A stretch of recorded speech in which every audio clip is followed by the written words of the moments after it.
One day our civilization may settle our whole galaxy, with mighty star empires consisting of millions, if not billions of worlds.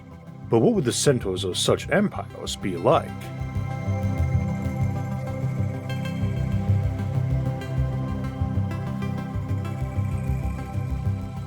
Way back in Isaac Asimov's epic Foundation series, we encounter the planet of Trantor, capital of the Galactic Empire of 25 million planets, and home itself to a planet-wide metropolis of 40 billion people. Ever since I first read about it, the idea was captivating to me, but so were some of the problems. Today, as we look at what the capitals of great cosmos-spanning nations might be like, I thought we might start by considering Asimov's classic example. It is an immense discussion appropriate for such immense empires, so we'll be here for a bit, and you might want to grab a drink and a snack. And don't forget to hit those like and subscribe buttons if you enjoy learning science, along with a fun dose of science fiction and imagination fuel. Trantor's 40 billion people are on a planet described as being all towers and buildings across the whole planet. As we noted in other episodes like Hive Worlds, it is a very lowball figure for such a planet-wide city or Eucomenopolis. And we see better but still low estimates in other fiction like Star Wars, where they push it up to more like 1 trillion. But the density of the population isn't the key issue there. Let's imagine a population of 40 billion implies 25 billion people in the workforce, which is a bit high. For instance, the US runs at 50% of the population in the workforce, give or take. Many others being children, retired, stay-at-home parents, or temporarily unemployed. But that would mean 1,000 people on that capital world for every planet in that empire. Even assuming none of those folks worked outside administration and administered nothing but those planets, no Pentagon or Department of Agriculture, that would still seem rather thin on the ground. Of course, those planets had their own governments and probably have some hierarchy between planet and galactic capital, sectors, segments, quadrants, or so on, but just under 1% of the US population, or just under 2% of our workforce, are federal employees, not state or local, specifically federal. And while not all live in the capital itself by any means, quite a lot do.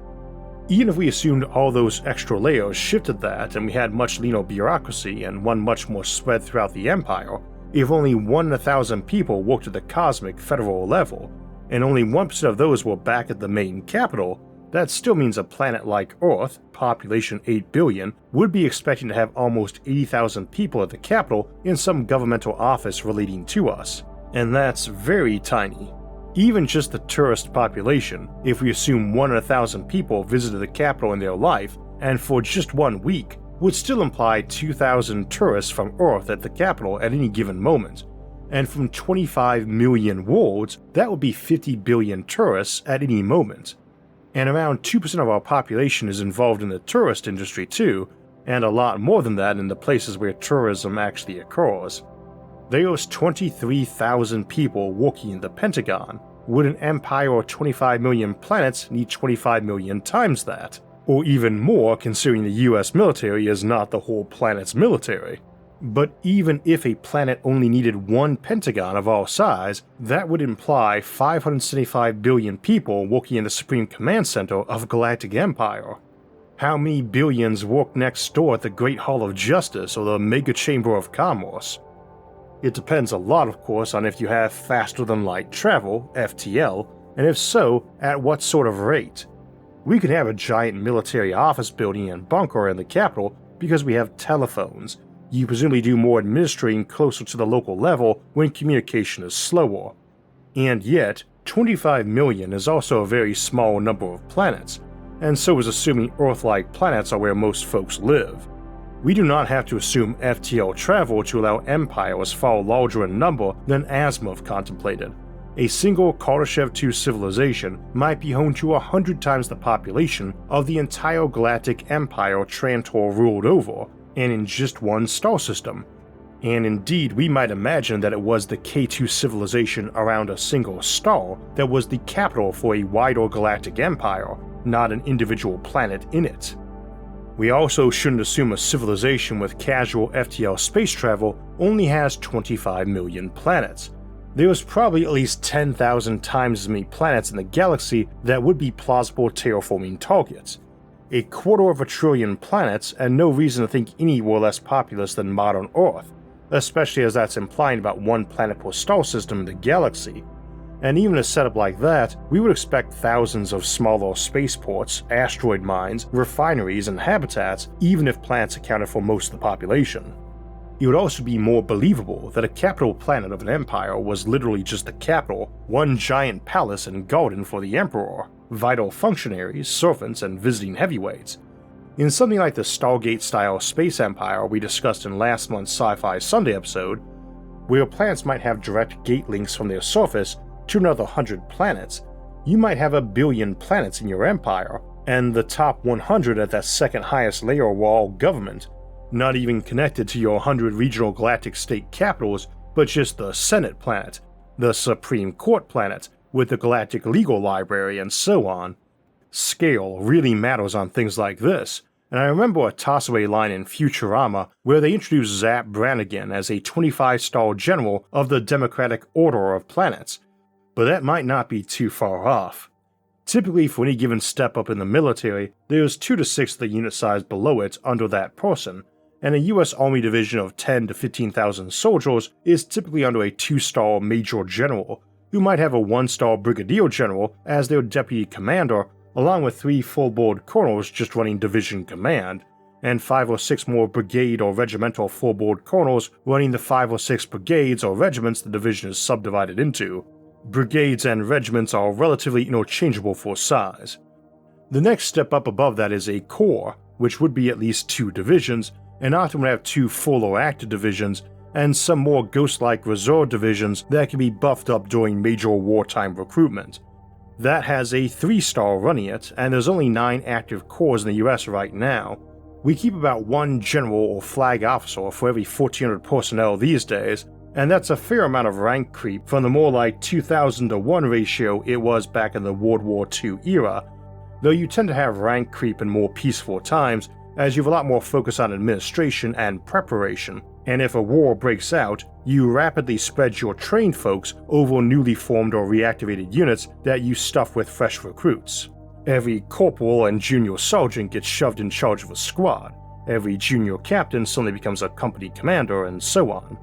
There's 132 3-star and 45 4-star officers in the US right now, which I think is generally acknowledged as being very top-heavy, with the Air Force usually considered the worst offender in that regard, but it means that we have a 4-star and 3 2-stars for on an order of every 100,000 service personnel, or less, and that includes reserve, guard, and non-obvious groups like NOAA, the National Oceanic and Atmospheric Administration.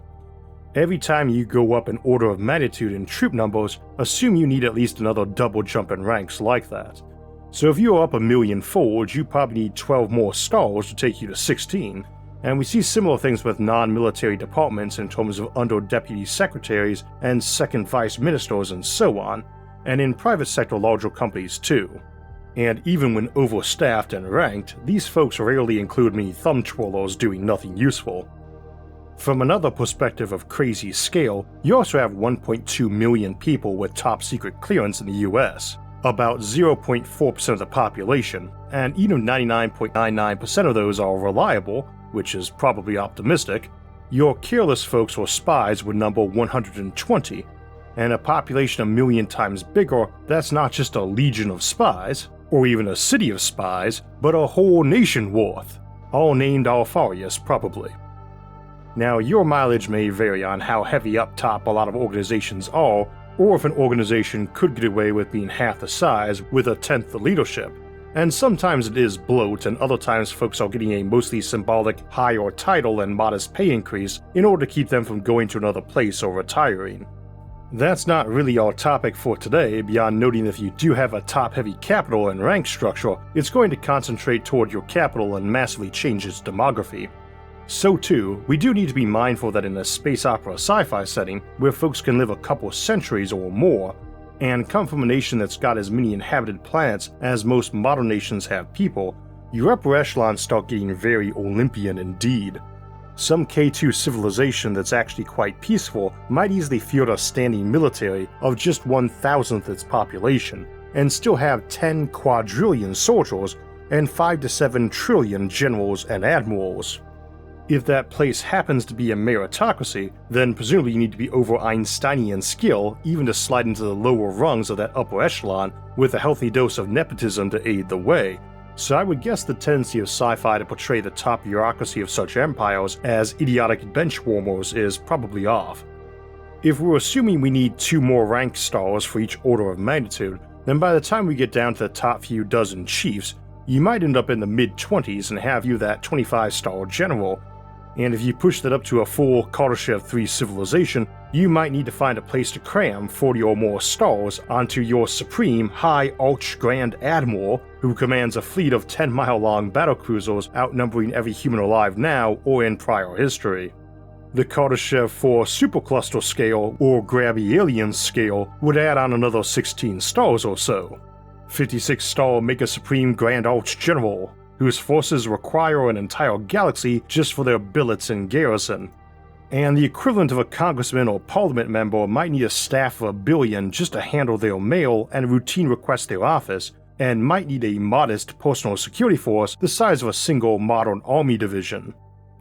You also have to figure out how big you're willing to make each level of government. In Star Wars: The Phantom Menace, they show us this massive galactic senate seemingly composed of thousands of delegations, and Palpatine is the senator for the planet of Naboo. And in the old Legends canon for the setting, they tend to go back and forth on if this was one planet per senator or a subsector he represented of which Naboo was the best known or most influential member. Since they had 1 million wards in the Republic, and even that huge Senate Hall didn't have 1 million floating platform thingies. You could potentially have a 1 million-person legislature. There's no hard cutoff on size, but you're probably more likely to go for smaller ones with more subdivisions or bigger staffs. And you could hypothetically have even a mega legislature representing quadrillions that still had a ratio of citizens to representatives in the thousands. On the flip side, a lot of folks tend to feel even parliamentary bodies of 100 or so folks are too many to be timely in terms of crafting regulation and laws or budgets, and that you want something more of the cabinet scale where everyone fits around a big table, and not one large enough to need multiple trucks to carry it. We also shouldn't be assuming you run on a representative democracy by location. You might not be a democracy at all, and if you are, you might be voting for individuals nationwide where, say, the top 100 vote getters all got put on the Supreme Council and had a voting strength based on how many votes they got. So number 1 might have gotten 10% of the votes, while number 100 might have got 1,000th, and the other guy at number 1 might have 100 times the voting power as a result. Or you might have a monarch or autarch, or someone elected by your Senate who just keeps getting re-elected, like Rome's first Emperor Augustus did, or how George Washington probably would have been if he hadn't embraced voluntary term limits. And if we imagine a civilization with impressive life extension technology, or able to do tricks like copy a brain onto a new body, you could end up with someone who was popular as a leader and just kept getting re-elected until it was a formality. Because even those who didn't particularly like that person didn't want to rock the boat, or gamble on a devil they didn't know. That person might be mostly a figurehead, or might be all-powerful. A capital might not be a traditional government either. We could imagine sector capitals of a larger empire, and we could also imagine quasi-capitals the way the Vatican has frequently been for large portions of the Christian world, varying in official political influence, but often acting much like a government, or even being one, and a place where folks pilgrimage to.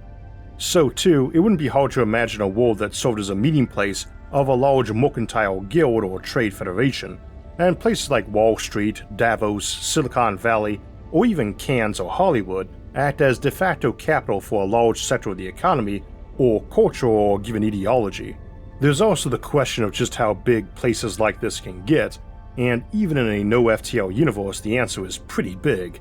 Indeed, the answer is mostly about how to get rid of heat and minimize its usage, rather than actual size.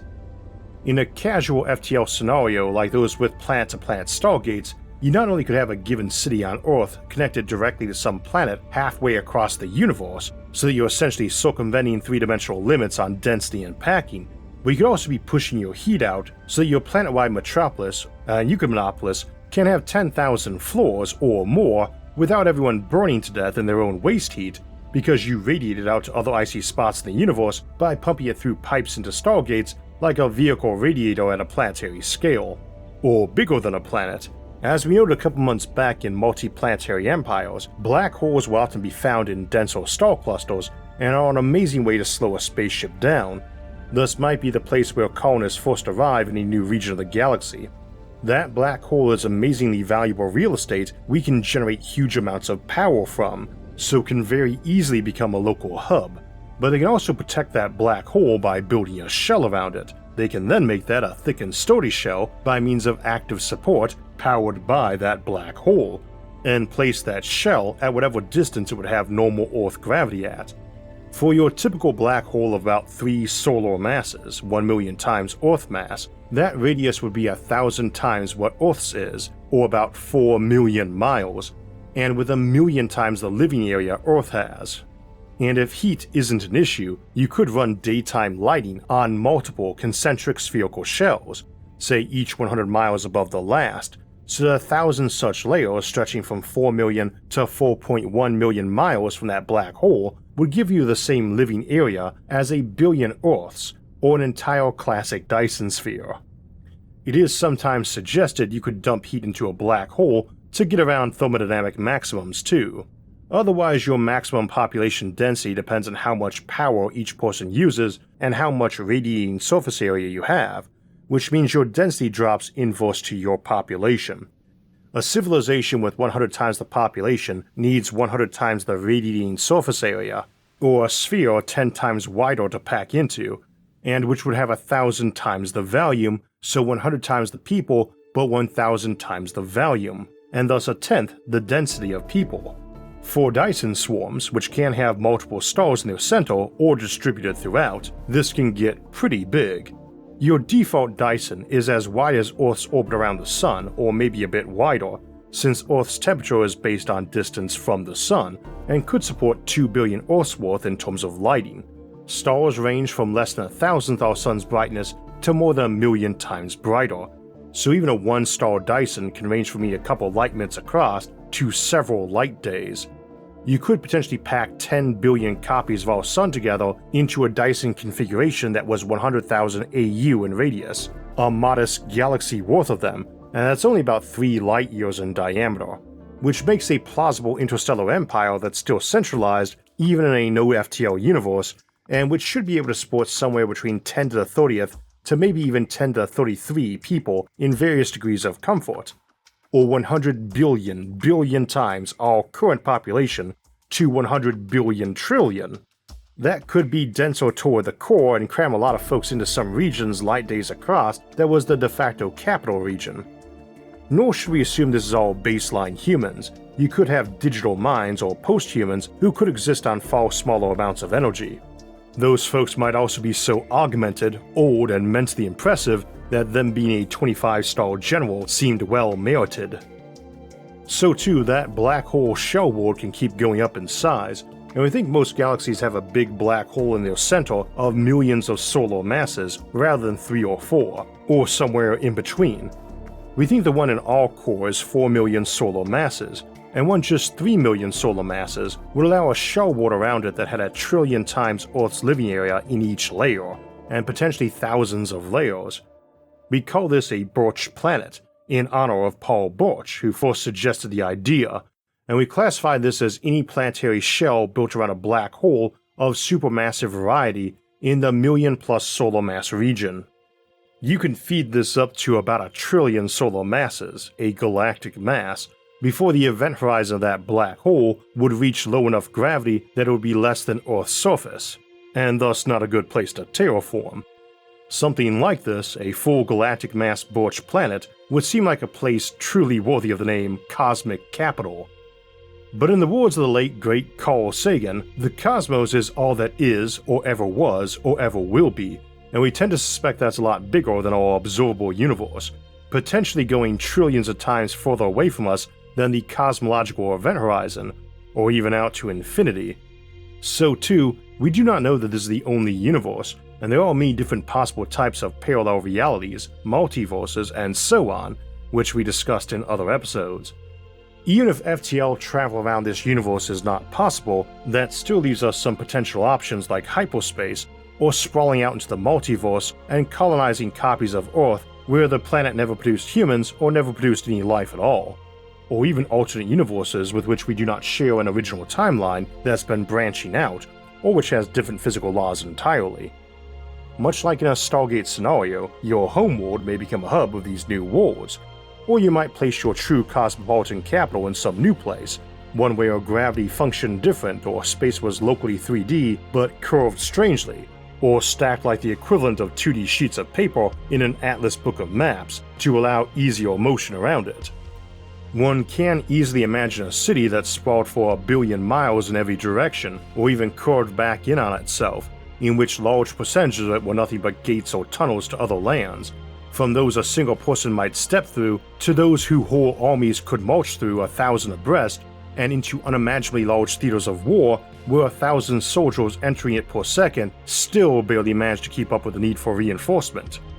Or even portals hanging in the sky to mimic sunlight, or so large they could change out the atmosphere to remove heat and carbon dioxide and pump in fresh air.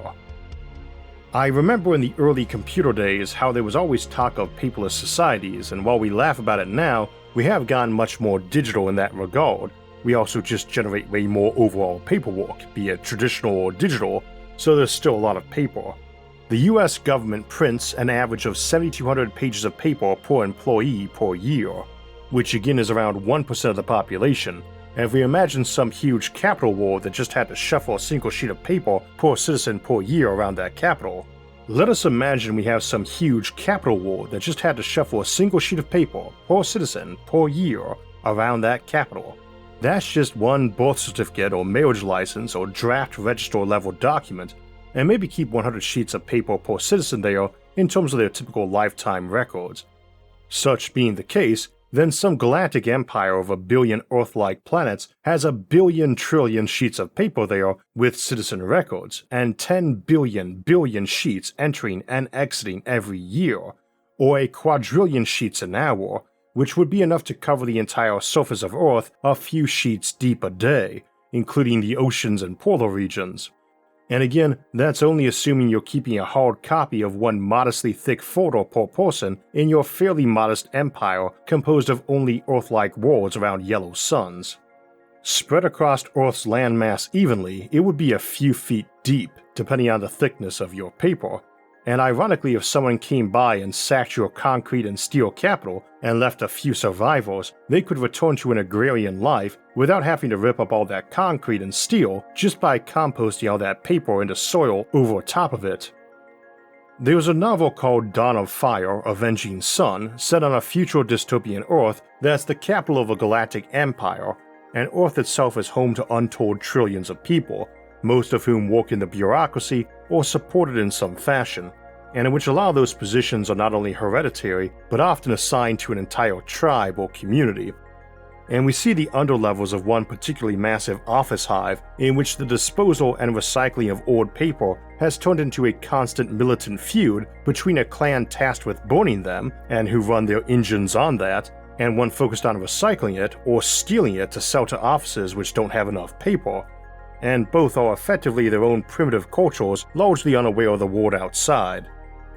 A lot of bigger cosmopolitan cities have ethnic neighborhoods. There's a lot of Little Italys in various American cities, for instance, and in a capital world like this they might be entire planetary populations. Similarly, just for that relatively small million-planet empire we discussed, if it was just someone's job to take 10 seconds once in someone's lifetime to manually check their galactic ID or social security number against their name and address, just 10 or 12 seconds, then that person over a normal work year might get 500,000 checks done, and perhaps 20 million in a long career. Meaning for every 20 million citizens, there's one of these people, and they are all the folks who supervise them and maintain or clean the place, and so our billion-planet empire might have an office building on their capital with 500 billion employees whose only job was that simple and minimal check and audit. We usually advise about 200 square feet or 20 square meters per person in modern office building guidelines. So that's 100 trillion square feet or 10 million square kilometers. That is the total land area of the United States, including Alaska, or a building 100 kilometers or 60 miles square, 1,000 stories tall. just for the office whose sole job is to double check for innocent typos or misfiles on ID cards.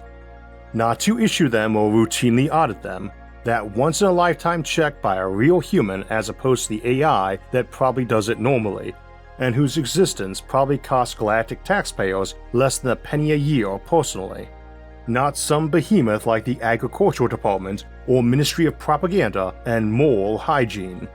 Even if it was split over 1,000 offices across the capital, you would still have each of those offices employing more people than live in the US and supporting enough family members to fill China or India, and might go on vacation to the area that covers people with a name starting with the letters SPAX through SPAY, because you always want to see the monument built there to commemorate the war between them and the SPAK sector that was fought over who controlled the files for those planets that had eliminated the letter X in favor of using a K, and resulted in several billion midlife name changes.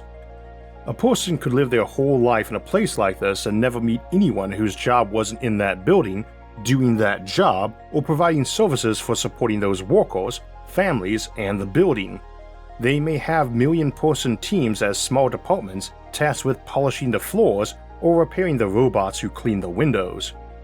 This could be entirely dystopian, where some office is now turned into a cramped family dwelling with 3 generations living inside it who have dwelt there for 50 generations, and humbly repair the walls with the honored bones of their ancestors.